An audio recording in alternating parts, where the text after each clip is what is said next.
Januari 2025, bencana longsor dan banjir bandang menerjang Kecamatan Petung Kriono, Kabupaten Pekalongan, Jawa Tengah. Sebanyak 15 orang dilaporkan tewas, 5 orang hilang, dan 10 orang luka-luka. Diketahui lokasi paling parah terjadi di Desa Kasimpar, Kecamatan Petung Kriono. Banjir bandang dan longsor membuat akses menuju lokasi sangat sulit ditembus dan hanya bisa dilalui dengan berjalan kaki. Pencarian korban banjir bandang dan longsor di Kecamatan Petung Kriono ini pun terus dilakukan. Tim SAR dan relawan menemukan satu persatu korban tewas. Jenazah korban yang sudah ditemukan langsung dikembalikan ke pihak keluarga untuk dimakamkan.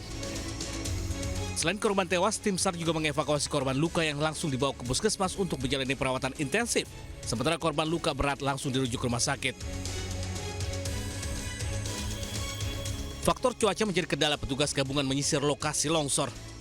Petugas gunakan bantuan anjing pelacak mendeteksi korban yang tertimbun di bawah material tanah longsor. Di sisi lain, tim SAR mengirimkan bantuan sembako hingga baju dan obat-obatan bagi warga terdampak longsor di Desa Kasimpar, Petung Kriono. Selain itu, posko dan dapur umum didirikan dekat dengan lokasi. Para relawan memasak sejumlah makanan untuk para pengungsi. Setelah 7 hari pencarian korban banjir bandang dan longsor, operasi SAR resmi ditutup. Selama 7 hari operasi, petugas berhasil mengevakuasi seluruh korban yang tertimbun longsor sebanyak 25 orang meninggal sesuai laporan kehilangan yang masuk. Korban yang tercatat di Petung Kriono pun dinyatakan clear atau bersih.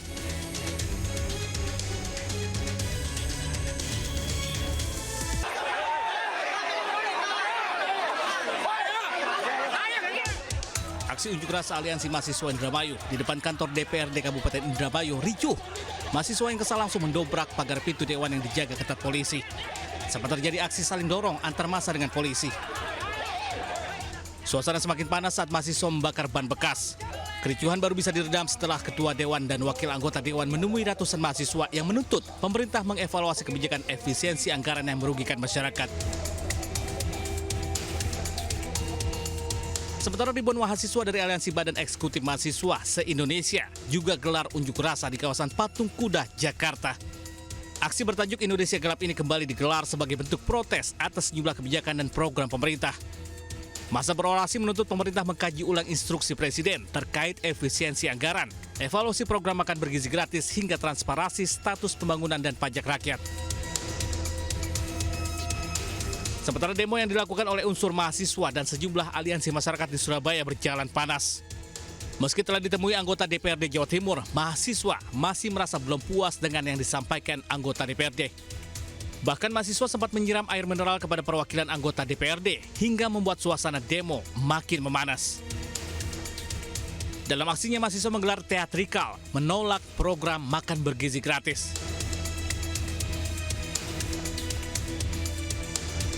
Demonstrasi Indonesia Gelap di Bandung, Jawa Barat juga berakhir ricuh. Masa demonstrasi Indonesia Gelap di Kota Bandung berusaha menjebol pagar kantor DPRD Jawa Barat. Kesal akibat tidak berhasil menjebol pagar, akhirnya masa membuarkan diri dan menuju ke arah Jalan Dago memblokir jalan. Namun naasnya pengendara yang terhalang masa justru dikeroyok oleh sejumlah oknum masa demonstrasi. Tim Liputan News melaporkan.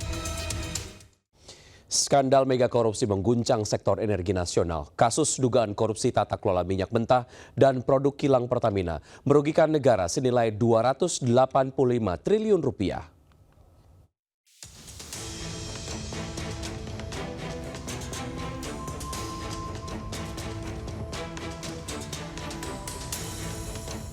Mega korupsi tata kelola minyak mentah dan produk kilang Pertamina jadi salah satu skandal korupsi terbesar dalam sejarah Indonesia.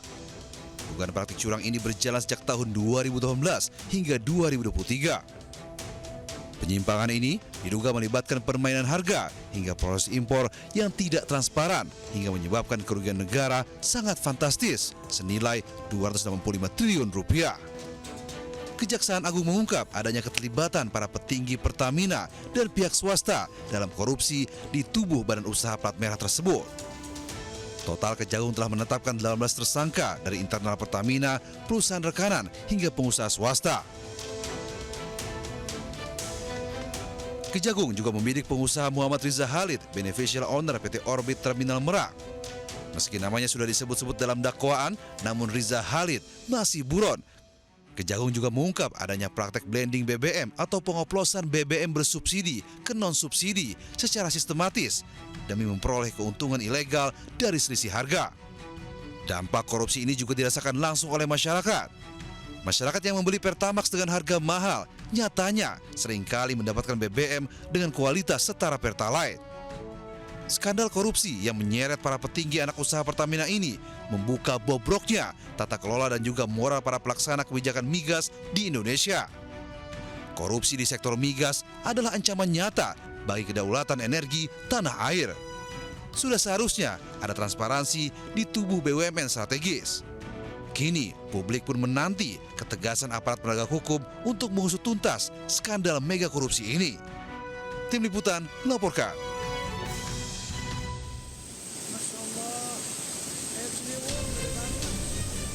Pada awal Maret, banjir bandang menerjang kawasan wisata Puncak, Kabupaten Bogor, Jawa Barat. Bencana ini terjadi setelah hulu sungai Ciliwung diguyur hujan deras. Banjir menyebabkan puluhan rumah di dua desa, yakni Desa Tugu Utara dan Tugu Selatan di Kampung Jogjogan, Kecamatan Cisarua, Bogor, terendam. Sementara satu warga hilang terbawa arus. Lebih dari 523 warga terpaksa mengungsi ke madrasah, musola, serta rumah kerabat. Setidaknya 139 rumah alami rusak ringan hingga berat. Banjir yang melanda Bogor juga berdampak ke Jakarta, Bekasi, dan Tangerang. Aliran Kali Ciliwung tak dapat menampung air hingga memasuki permukiman, memaksa warga mengungsi. Di beberapa titik ketinggian air bahkan mencapai 3 meter.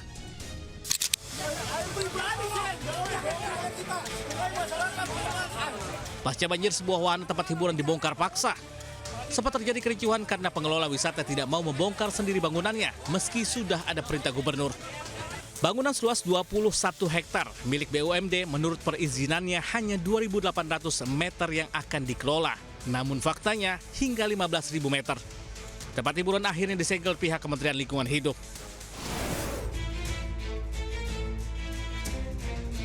Kasus ijazah palsu Jokowi kembali mencuat pada 11 Maret 2025 setelah mantan dosen Universitas Mataram, Rismon Hasiolan Sianipar, menyampaikan analisisnya di media sosial mempertanyakan keaslian ijazah Jokowi dari Universitas Gadjah Mada. Analisis Rismon kemudian viral dan memicu polemik warganet. Pada 21 Maret, pihak UGM memberikan klarifikasi, di antaranya penggunaan font dalam dokumen akademik tidak dapat menjadi acuan pemalsuan.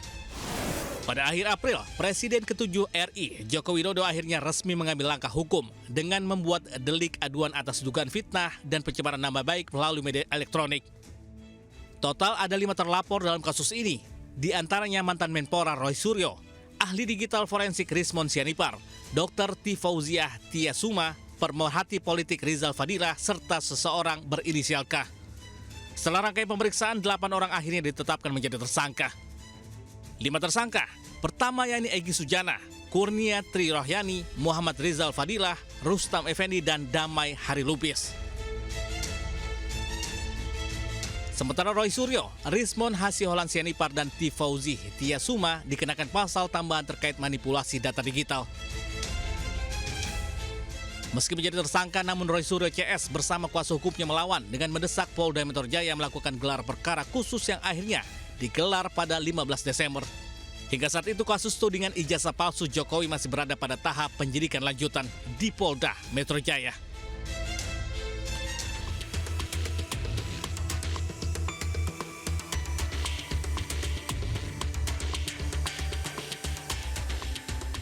Warga dikejutkan dengan tewasnya seorang penghuni kos dengan kondisi mengenaskan di Jalan Gondang Dia Kecil, Cikini, Menteng, Jakarta Pusat. Saat ditemukan, kepala dan wajah korban terlilit lakban. Korban Arya Daru Pangayunan merupakan diplomat ahli muda Direktorat Perlindungan Warga Negara Indonesia, Kementerian Luar Negeri. Jasad ditemukan setelah istri korban kesulitan menghubungi dan meminta penjaga kos menemui korban. Tak disangka, korban ternyata sudah tewas. Polisi menggelar olah tempat kejadian perkara dan menggeledah isi kamar untuk mencari petunjuk tewasnya korban. Hasilnya tidak ada barang berharga korban yang hilang. 7 Juli 2025 jam 21:43 sampai jam 23:09 atau sekitar 1 jam 26 menit, diduga korban berada di rooftop lantai 12 gedung Kemenlu. Penyidik telah memeriksa sejumlah lokasi, kamar indekos, kantor Kemenlu, maupun pusat perbelanjaan. Padahal ponsel diharapkan bisa mengungkap jejak digital terakhir Aryandaru.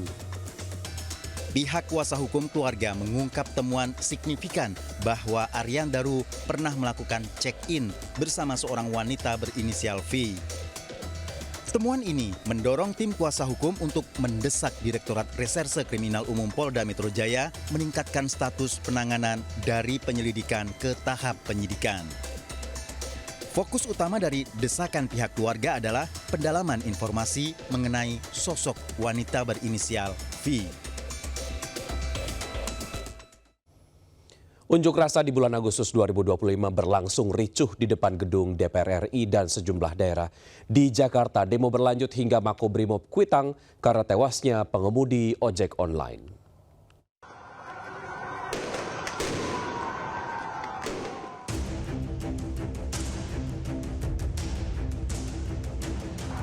Polisi memukul mundur massa dengan gas air mata ke arah Stadion Utama Gelora Bung Karno.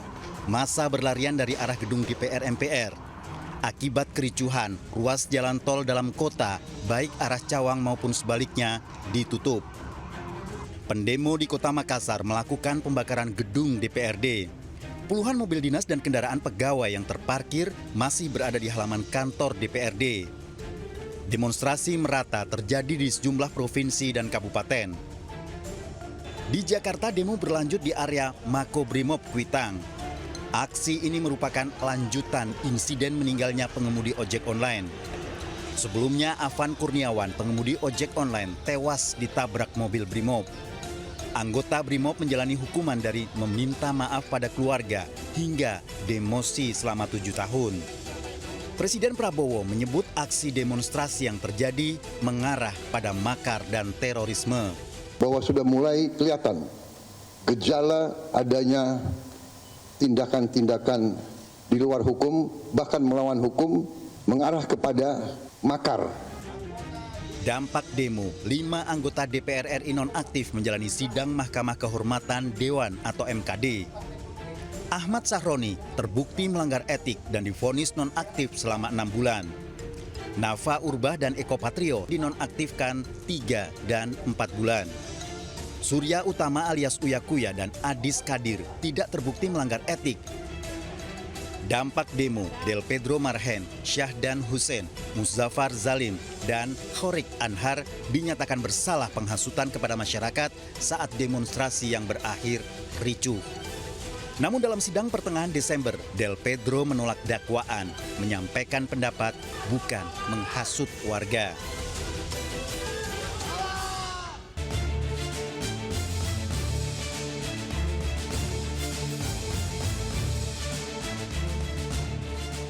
Baru sehari dilantik pada 8 September lalu, pernyataan Menteri Keuangan pengganti Sri Mulyani, Purbaya Yudisadewa, soal gerakan 17+8, tuntutan rakyat, menuai sorotan publik. Mengaku salah ngomong, Purbaya meminta maaf kepada rakyat Indonesia dan menyebut dirinya sebagai menteri kagetan. Namun Purbaya langsung menjawab tantangan publik dengan berbagai gebrakan. Purbaya optimis kondisi ekonomi nasional akan lebih baik. Menteri Purbaya menggelontorkan dana 200 triliun rupiah kepada bank-bank negara atau himbara. Kucuran dana fantastis ini bertujuan mendorong penyaluran kredit ke sektor real sehingga aktivitas perekonomian meningkat. Meskipun awalnya Direktur Utama Bank mengaku tak sanggup mengalokasikan dana sebesar ini, namun kebijakan ini jalan terus. Purbaya kerap melakukan inspeksi mendadak kepada anak buahnya. Ia bahkan mengultimatum para karyawan Kementerian Keuangan agar disiplin bekerja. Ia pernah mengancam akan memecat pegawai bea cukai yang diduga kerap nongkrong di kafe saat jam kerja. Selain kebijakannya yang out of the box, gaya koboi, blak-blakan, terkesan santai namun tegas, juga kerap mendulang perhatian publik. Yang tak kalah jadi sorotan, Purbaya juga tegas memberantas praktik impor pakaian bekas ilegal. Ia melarang barang bekas dari luar negeri masuk tanpa izin resmi. Bisnis thrifting ini dinilai merugikan negara dan industri lokal. Gaya koboi Purbaya ini merujuk pada keberaniannya mengambil keputusan cepat di tengah krisis tanpa terjebak birokrasi yang berbelit-belit. Seluruh aksi Purbaya pun selalu dilengkapi dengan acungan jempol. Aksi ini pun diartikan oleh masyarakat sebagai simbol optimisme ala koboi khas Purbaya. Tim Liputan iNews melaporkan.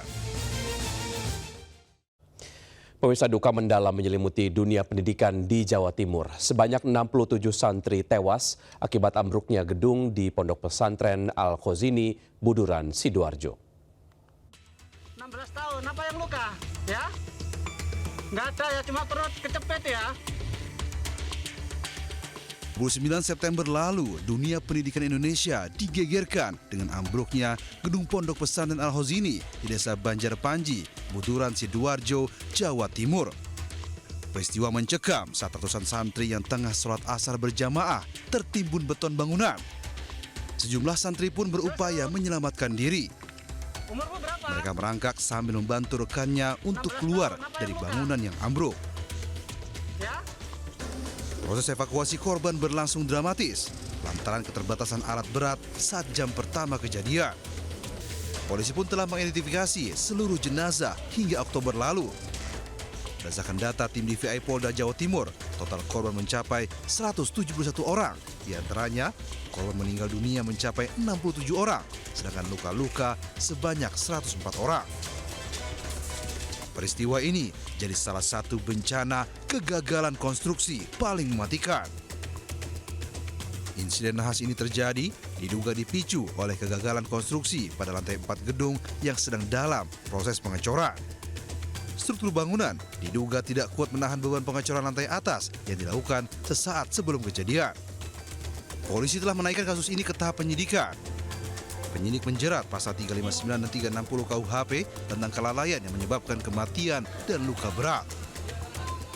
Serta Undang-Undang Nomor 28 Tahun 2002 tentang bangunan gedung. Namun hingga kini, polisi belum juga menetapkan tersangka dalam peristiwa ini. Pemerintah juga melakukan audit besar-besaran terhadap bangunan pesantren seluruh Indonesia untuk memastikan struktur bangunan agar kejadian serupa tidak kembali terulang. Kini Ponpes Al-Khozini telah memasuki tahap pembangunan. Pada 11 Desember lalu, pemerintah resmi mulai pembangunan ulang gedung Ponpes dengan anggaran senilai 125 miliar rupiah melalui dana APBN. Proyek ini ditargetkan rampung pada Juni 2026 mendatang. Tim Liputan iNews melaporkan. Insiden ledakan terjadi di SMA Negeri 72 Kelapa Gading, Jakarta Utara. 96 siswa terluka akibat ledakan yang berasal dari bom rakitan tersebut. Wih, monster kenapa tuh? Sumpah. Mana aja. Dan dia juga memiliki ketertarikan pada konten kekerasan serta hal-hal yang ekstrim. Suasana hikmat saat sholat Jumat di Masjid Sekolah SMA N72 Jakarta Kelapa Gading sontak menjadi kekacauan setelah bom rakitan meledak di area lokasi tersebut. Ledakan menyebabkan total 96 orang terluka.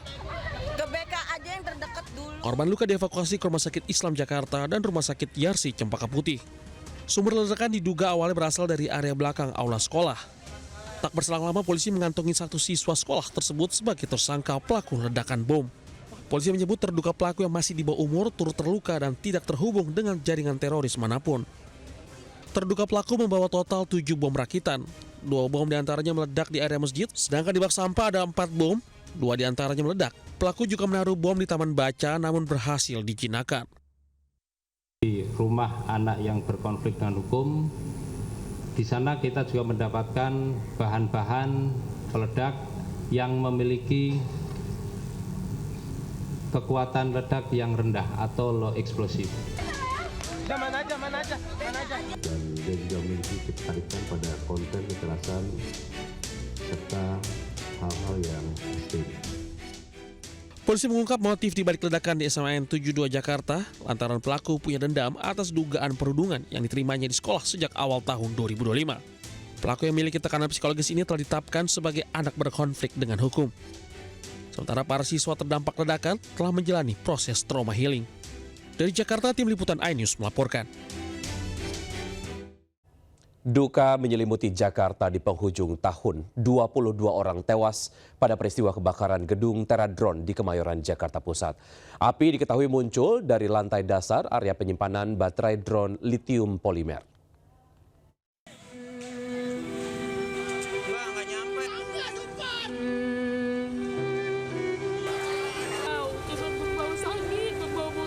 Kebakaran maut terjadi di Jakarta jelang penghujung tahun. Gedung Teradron di Jalan Letjen Suprapto, Cempaka Baru, Kemayoran, Jakarta Pusat ludes terbakar saat siang hari, di saat seluruh karyawan masih beraktivitas. Tak hanya meluluhlantakan gedung 6 lantai tersebut, 22 orang pekerja tewas. Pekerja tewas diantaranya 15 orang wanita dan 7 orang laki-laki. Korban tewas mulai dari anak muda yang baru memulai karir hingga tulang punggung keluarga dan ada seorang perempuan yang sedang mengandung. Banyaknya korban tewas karena menghirup asap dan karbon monoksida. Api diketahui muncul dari lantai dasar area penyimpanan baterai drone litium polimer. Dalam hitungan menit, api membesar. Pada saat kritis itu, alarm kebakaran tidak berbunyi. Sistem keselamatan juga tak bekerja. Bahkan menurut penyelidikan, jalur evakuasi juga tidak memadai.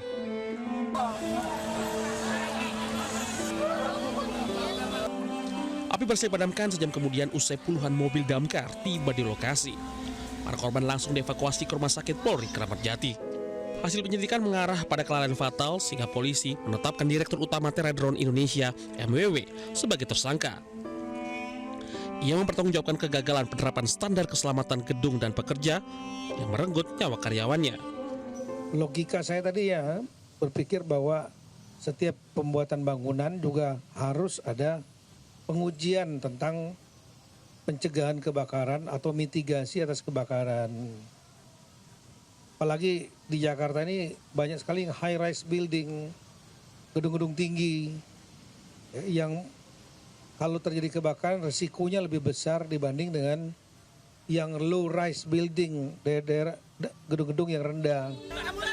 Tragedi Teradron menjadi catatan kelam di tahun ini. Peristiwa ini menjadi peringatan bahwa ketika keselamatan diabaikan, nyawa menjadi taruhannya.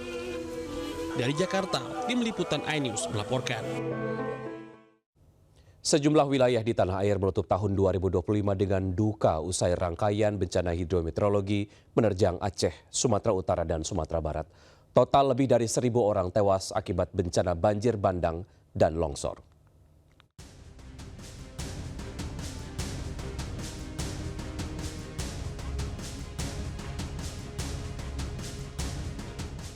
Akhir November 2025, hujan deras yang datang berhari-hari memicu banjir bandang dan longsor yang menerjang belasan kabupaten kota di Aceh. Ratusan orang meregang nyawa, puluhan ribu warga kehilangan tempat tinggal mereka. Akses jalan dan jembatan putus, beberapa desa terisolasi seperti di wilayah Tamiang dan Aceh Utara. Banjir bandang Aceh dicatat sebagai salah satu bencana hidrometeorologi terberat di wilayah Sumatera. Dirilis BNPB 503 orang tewas dan 7.000 orang terluka akibat bencana. Rangkaian bencana hidrometeorologi turut menerjang Sumatera Utara di akhir November 2025. Kondisi cuaca ekstrim memicu banjir dan longsor di sejumlah wilayah Provinsi Sumatera Utara. Tingkat kehancuran yang masif diduga dari hasil kombinasi cuaca buruk dengan kerentanan ekologis akibat degradasi hutan di wilayah hulu. Proses evakuasi dan pengiriman bantuan terus dilakukan di sejumlah wilayah parah terdampak bencana seperti di Sibolga, Tapanuli Utara, Tapanuli Tengah, Deli Serdang, Langkat, Medan, Pakpak, Nias, dan Padang Sidimpuan. Tercatat setidaknya 371 orang tewas, 2.300 orang terluka, dan 70 orang hilang akibat bencana di wilayah Sumatera Utara. Hujan deras yang mengguyur Sumatera Barat dalam beberapa hari di akhir November 2025 juga menyebabkan 15 dari 19 kabupaten dan kota terdampak bencana banjir, longsor, hingga banjir bandang. Bahkan ratusan orang tewas hingga belasan ribu warga mengungsi akibat bencana tersebut. Tim SAR gabungan, TNI Polri, dan relawan bahu-membahu membantu korban sekaligus memberikan bantuan logistik. Wilayah Agam, Solok, Pasaman, Padang Pariaman, Padang Panjang, Tanah Datar, dan Kota Padang menjadi wilayah terparah terdampak bencana. Tim liputan iNews melaporkan. Parkiran, lu siapa namanya? Siapa nama lu? Bang, Siapa nama lu? Siapa nama lu? Dodi. Oke, siapa namanya? Duit gua ori. Dua juru parkir terlibat keributan dengan seorang pengendara sepeda motor di sebuah area parkir di kawasan Kendang, Tambora, Jakarta Barat. Mereka diduga menukarkan uang jasa parkir senilai Rp100.000 yang diberikan pemilik sepeda motor dengan uang mainan. Cekcok mulut pun tak terhindarkan. Setelah viral di media sosial, anggota Reskrim Polsek Tambora menangkap kedua jukir tersebut. Saat diperiksa, salah satu pelaku berdalih tidak bisa membaca dan menulis hingga tak mengetahui uang yang ditukarnya uang mainan. Hingga kini kedua juru parkir ini masih menjalani pemeriksaan intensif di Polsek Tambora. Dari Jakarta, Miftahul Gani Anyus melaporkan. Pemirsa, 3 pekerja sedot WC ditemukan tewas di kawasan Istora Senayan, Tanah Abang, Jakarta Pusat. Korban tewas secara bergantian usai menghirup gas beracun saat tengah memperbaiki septic tank.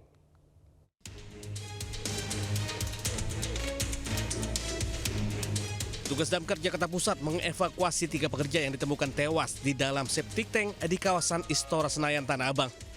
Menggunakan alat pernapasan khusus, satu persatu korban dievakuasi secara bergantian. Selanjutnya jasad para korban dimasukkan ke dalam mobil ambulans dan dibawa ke Rumah Sakit Cipto Mangunkusumo. Diketahui korban merupakan pekerja sedot WC, tewas usai menghirup gas beracun yang berada di dalam septic tank. Ada gas yang beracun sehingga orang tersebut, korban itu langsung meninggal. Dan betul-betul temannya menyelamatkan, begitu juga langsung meninggal sampai 3 orang. Selanjutnya, kasus ini ditangani oleh Kepolisian Wilayah Jakarta Pusat. Dari Jakarta, Rizky Falufi Anyus melaporkan. Viral di media sosial, seorang bayi berusia 6 bulan di Makassar terpaksa harus ditinggal sendiri oleh ayahnya setiap malam di sebuah indekos. Kondisi terpaksa dilakukan lantaran sang ayah harus bekerja memenuhi kebutuhan sang anak.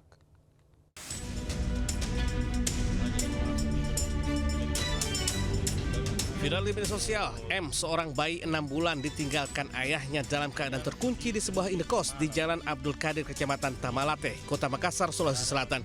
Mengetahui hal tersebut, seorang pria membuka paksa pintu kamar kos. Bayi perempuan itu terbaring sendiri di tempat tidur dan hanya mengenakan popok. Pasca kejadian tersebut, Dinas Pemberdayaan Perempuan dan Anak Kota Makassar langsung mendatangi rumah korban dan melakukan asesmen. Diketahui ayah sang anak bekerja di sebuah hotel sementara istrinya berada di kampungnya menghadiri acara keluarga. Ini sangat perhatikan anaknya, yang dimana walaupun dia kerja malam, kalau tidak sempat dititip di ibu kos atau di tetangga, dia selalu pulang, hampir setiap 2 jam. Jadi pada saat kami tanya, orang yang masuk itu di rumahnya dia tidak kenal. Kini kondisi bayi dalam kondisi sehat, namun sempat sakit karena pengaruh kondisi cuaca. Saat ini anak tersebut dirawat oleh keluarganya yang merupakan pemilik kos tempat orang tuanya tinggal. Dari Makassar, Sulawesi Selatan, Julius Pin Anyus melaporkan. Tidak terima diminta berpisah, seorang pria di kota Metro Lampung nekat membakar rumah dan mobil milik istri siri. Aksi pelaku terekam CCTV.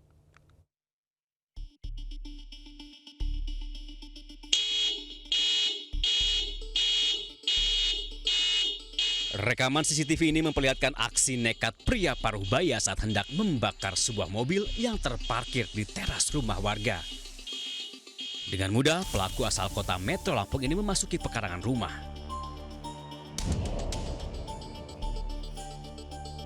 Tanpa pikir panjang, pelaku menyiramkan bensin dan langsung membakar mobil.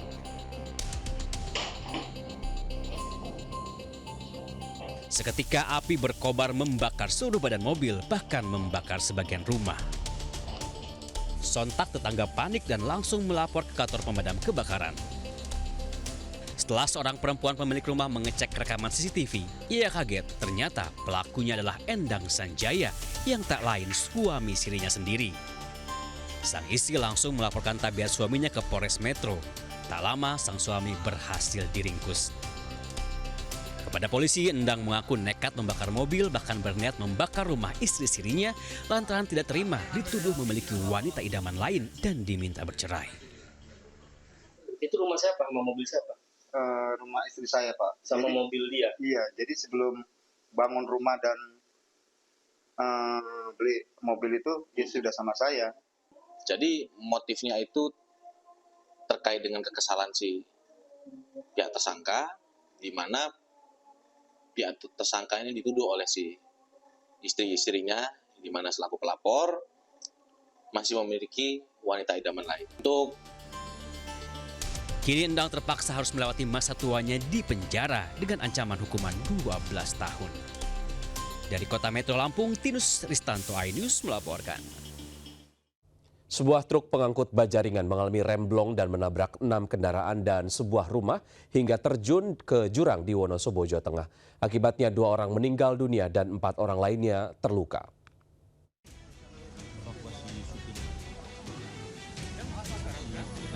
Petugas mengevakuasi Nur Yadin, supir truk dari tumpukan tanah yang tewas usai mengalami kecelakaan. Truk pengangkut baja ringan yang dikemudikan korban alami remblong di jalan turunan tajam jalur Tengkorak Wonosobo, tepatnya di Dusun Madukoro, Desa Candi Mulyo, Kretek, Wonosobo. Akibatnya, truk menabrak 3 mobil serta 3 sepeda motor hingga menabrak bagian depan rumah warga dan jatuh ke jurang. Saat direm dikatakan blong menurut keterangan dari para saksi, kemudian membentur kendaraan atau mobil PJJ yang terparkir di depan pom bensin. Kemudian KBM truk tersebut tidak berhenti, kemudian tetap melaju dari arah yang berlawanan. Ada KBM Avanza warna putih sehingga membentur Avanza warna putih yang berpenumpang 4 orang, sehingga Avanza oleng ke kiri dan truk banting ke kiri sehingga membentur rumah ke saudara tunggu, kemudian masuk ke parit ini. Selain supir truk, pengendara motor juga meninggal dunia. Sementara 4 korban lainnya terluka dan dirawat di Rumah Sakit Umum PKU Muhammadiyah Wonosobo. Sementara itu, menurut warga, jalur Tengkorak sepanjang 9 km dengan jalur menurun tajam ini telah berulang kali memakan korban. Dari Wonosobo, Jawa Tengah, Didi Dono Hartono, iNews melaporkan. Pemirsa, viral di media sosial, seorang wanita pengunjung Taman Safari Cisarua Bogor nekat turun dari mobil di area terlarang. Karena aksinya, ia pun dicekal oleh pihak Taman Safari.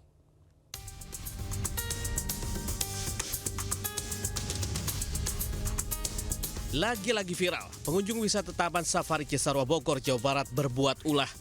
Salah satu pengunjung turun ke lokasi yang sudah jelas dilarang saat mengikuti kunjungan wisata Safari Journey. Pengunjung wanita ini turun dan memberi makan satwa. Buntut viralnya video ini, kontan mendapat hujatan para netizen lantaran dinilai membahayakan. Taman Safari sudah memasang rambu larangan di lokasi hingga menulis imbauan pada media sosial. Sangat menyesalkan ya bahwa tindakan itu kembali dilakukan oleh pengunjung Taman Safari sendiri, dan sebenarnya himbauan untuk tidak turun di area satwa itu sudah kita lakukan di berbagai channel informasi. Pihak Taman Safari masih menunggu itikat baik dari wanita pengunjung Taman Safari yang melanggar dan mengimbau pengunjung lain tidak melanggar aturan. Dari Bogor, Jawa Barat, Wildan Hidayat, iNews melaporkan. Ya, libur Natal dan Tahun Baru, kawasan Malioboro, Yogyakarta ramai wisatawan. Ruas jalan menuju kawasan ikonik itu juga dipadati kendaraan.